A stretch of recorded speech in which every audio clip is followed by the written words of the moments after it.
Yeah! What's going on, ladies and gentlemen? Welcome back to The Fringe.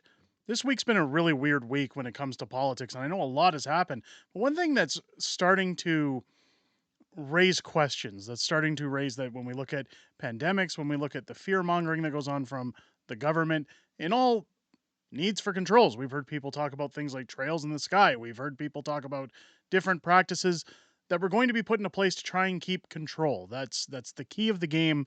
We've seen people talk about control throughout the entire pandemic, after the pandemic, and I know when it comes to Calgary, and I'll use Calgary as the example, there's been a lot of talk about I guess you could say a water restriction coming. Now, this had been coming for months. Now, evidently, this week, a water main break happened in Calgary, and of course, an emergency was issued.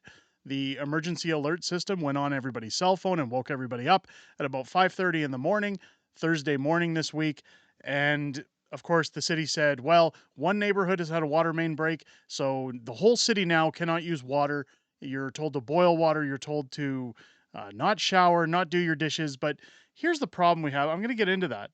And here's where I have the issue is that rumor had been speculating for quite some time that Jody Gondek was going to restrict water this summer, that it was going to be the next form of control, that controlling what we can and can't do in our homes is going to be apparent in Calgary. So even when an emergency or a legitimate emergency actually does happen in Calgary, now people are questioning, is this in fact legitimate? Is this part of this wacky or wacko climate emergency? Where are we headed? Now, if you look at the city of Calgary, again, a very large city, one of the most massively spread out cities in Canada. Of course, very large scale. If we zoom in, the water main break happened over here in this community of Bowness. So again, this relatively average sized community in Calgary. But of course, the tweets coming out from Jody Gondek as of June 6th alert significant water main break is impacting water usage for all Calgarians. Please read below and stay tuned for more information as it comes in. So, of course, they immediately go to stage 4, which is a red alert. It's as high as it gets. It says on the evening of Wednesday, June 5th, an extensive water main break occurred in Bowness. This is a significant break on a critical water main that moves water across the city. So, something like this, in my mind, if you had the proper staff, if you had the proper crews, you could probably address this issue very quickly, maybe over a day, 2 days, 3 days tops. That's not what we're seeing here. This is going to be drawn out. We're going to see a lot of mass hysteria go on about this. Now, keep in mind that during the 2013 floods of Calgary, Naheed Nenshi, who we're going to get into later in the video, was mayor of Calgary. And of course, he told people, don't go anywhere, stay home. They shut down downtown. They shut down everything that they could in order to keep people's safety a top priority. Now, what I find funny about this water main break, and that I couldn't really find a lot of information on. I've tried, of course, at the time of filming this, restaurants aren't open yet, bars aren't open yet. So I couldn't really call to get a lot of information from other owners. But restaurants and bars are still open. Grocery stores are still running where they use water. Um, any business that uses water staying open. Again, rules for thee, not for me. We're seeing, if you think Jody Gondek isn't taking a shower or doing her dishes, I can assure you otherwise. There is no way she is sticking to this herself. Of course, the fear mongering continues. More information below the Bowness water main break, boiled water advisory for Bowness, and outdoor water restrictions. Calgarians know how to come together at a time like this. We're asking everyone to please consider limiting your indoor water use. Every action helps. Now, again, I've been told, hey, frost causes these issues.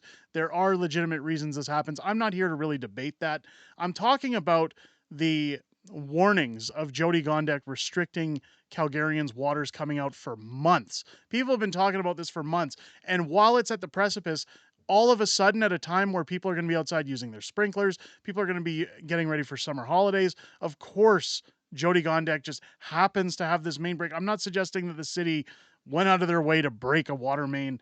But I feel like this water main break is exactly what she needed in order to get this ball rolling. Now, when you look at the wackos, I mean, look at Stephen Guilbeault running around talking about World Environment Day, which happened around the same time.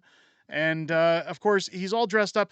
First off, look at the way he's running. I look. I'm not a very overly active guy, you can tell. But I mean, this guy dressing up like he goes for a run regularly, I guarantee you he probably does not. If he does, well, somebody should tell him to learn how not to run.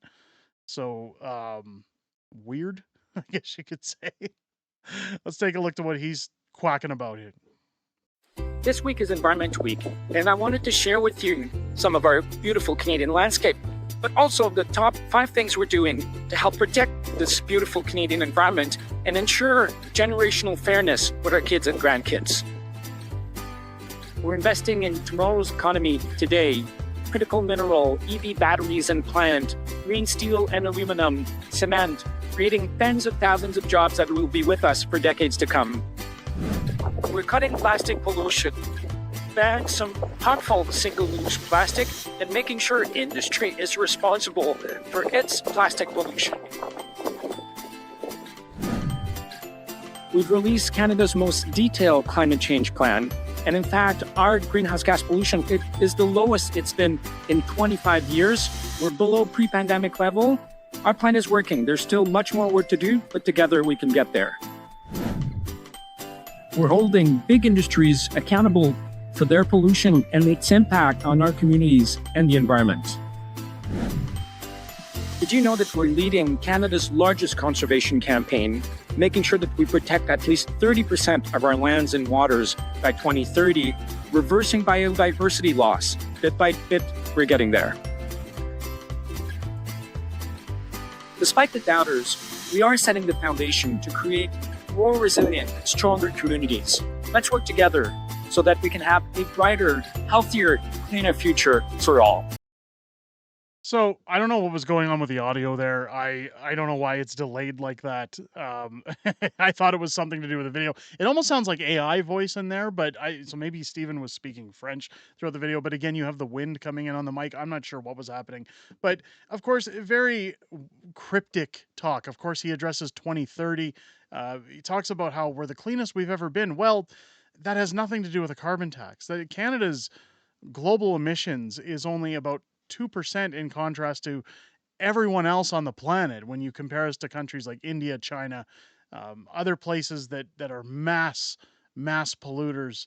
Canada's actually very clean.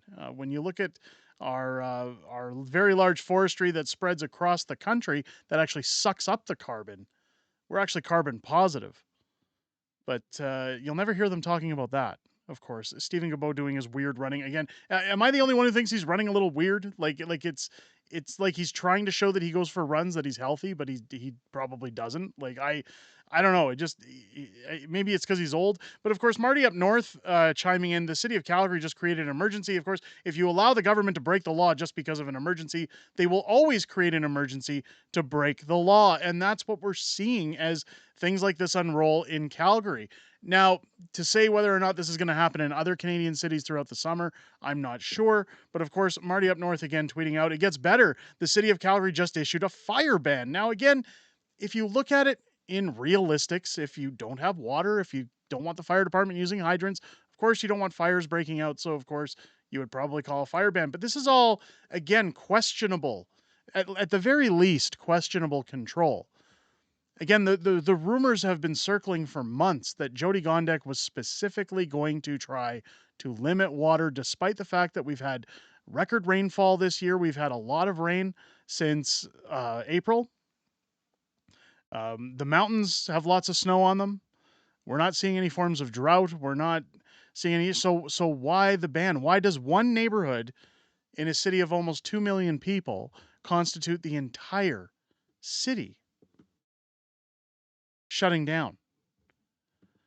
That's either bad infrastructure or bad planning on their part, as far as I'm concerned. But of course, Aaron tweeting out here, so which is it? No showers or limited showers? My God, the people running Calgary are such a disaster, they can't even get an emergency alert right. Welcome to Gotham. I mean, here you've got the city of Calgary, delay using your dishwasher and washing machine, limit shower times, keeping baths shallow, turn off humidifiers and ice machines, turn off water tap when not in use. Well, most people do those things regardless, right? Like people can't afford to leave their showers running. People can't afford to run their dishwashers regularly. because of carbon tax, because of all the charges that we get from utility companies. But then you see here the second picture. This is an Alberta emergency alert. The city of Calgary has issued a critical water supply alert. This alert is in effect for the city of Calgary until further notice. A water main break along 16th Avenue Northwest was impacted. The city's water supply levels have reached a critical state. I don't believe that. Affecting the city's ability to provide water to communities and ensure adequate water is available to support emergency fire suppression. All residents and businesses must conserve water. Do not shower or bath. Do not wash dishes or run appliances that use water. But again, the city also recently tweeting out, hey, you can do this. And nothing has changed. Like, they haven't repaired the water main break. They haven't secured things. So it's very weird and cryptic to me that we do that. Now, of course, when you talk about control, when you talk about authoritarianism, one of the greatest Marxists of all time, Naheed Nenshi, chimes in, says, an update on the water situation in Calgary. Let's continue to do our part and reduce water usage. Don't worry if you didn't shower today. We can all be smelly together. I can assure you, this fat, sweaty bureaucrat has taken multiple showers since, if he's been in the Calgary area. Of course, when you look under the comments, oh my God, if Calgary had a right-leaning mayor and council, you'd be setting your hair on fire. But because it's your fellow Wef Shill Gondek, you make light of the situation. You're such a hypocrite. The next person saying, you're no longer mayor. You can sit this one out. If you were a decent person, you'd have the water mains looked after while you were the mayor, or you'd, at the very least, have give Gondek the heads up. But you were too busy pushing the masks and the vax. Gondek and whoever is in charge of infrastructure should be fired immediately. Again, one water main throughout the entire city. Mass hysteria. Dogs and cats living together. Naheed Nenshi, of course, chiming in again. This is a serious situation. We all need to do our part to reduce our water usage even further. We can do this. Again, this is the same thing we saw during lockdowns. And again, I'm not trying to discount the legitimacy of a water main break. I'm trying to question the legitimacy of control. Is this another control situation? Is this them trying to spread fear again that, hey, we all got to do our part, guys? Remember 2 weeks to flatten the curve? Says you've got to make it clearer only to drink, to cook, to flush. Somebody said code for we're coming for your water supply. Next person said I just had a relaxing bath. And again, I'm not going to go too far into the comments, but these comments seem to be rolling out constantly over top of the city of Calgary's hashtag. People saying I won't comply. I'm not going to get with the program. And again, it's not the legitimacy of the issue, but this shows the damage that has been done over time when it comes to creating false narratives, when it comes to lockdowns, when it comes to emergency situations where you request that your constituents batten down the hatches. When you abuse the laws like you did during the pandemic, when you show no regard for human decency or human rights, then the next time an emergency happens, even if it is legitimate, at the very least, you have pushback, even from people like myself who question, is this a legitimate issue, or are you just fear-mongering in order to have control and keep us at bay?